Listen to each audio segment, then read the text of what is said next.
for climbing barbed wire. If there's time, look for gaps. Find a cemented post for support. You can't avoid some scratches, but with grit, you'll make it over. Daniel taught me this.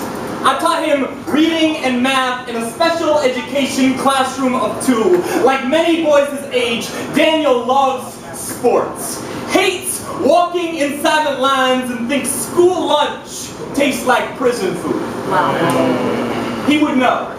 First day of school, he arrives with a jumble of silly bands circling his wrist and a government-monitored bracelet around his ankle. Second day, he tells me to go fuck myself for telling him to go to speech class, apologizes on the third. The principal calls this growth. Daniel is 14, going on 25, reads like he's 6.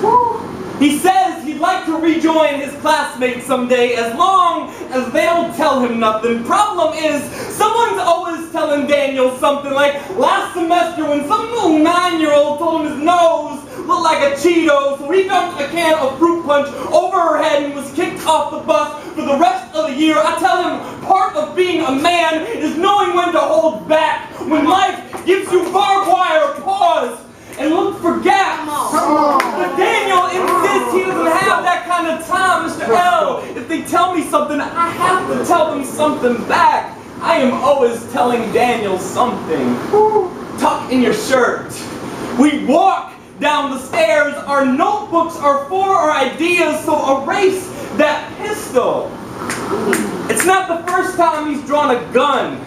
In January, there's a rumor he brought one to school. After that, I check him with a plastic wand every morning. He knows how to use the thing better than I do. When I'm finished, he reads to me. Nature books are Daniel's favorite. He says they teach him about the world.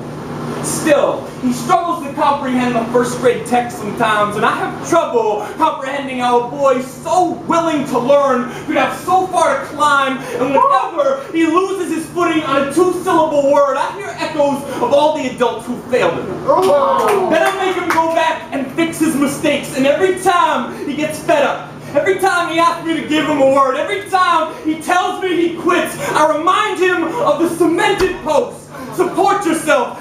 Sound it out, and when he tells me to stop telling him something, I tell him, Daniel, let me be honest, I don't know life like I know phonics, but this much at least I figured out there will always be someone telling you something most without opening their mouths will save the pushback when I don't push you enough. Come on, Justin, come on. You can't avoid some scratches, but with grit, you'll make it over, and if anyone expects anything less than that, you go ahead and tell them something back. All right.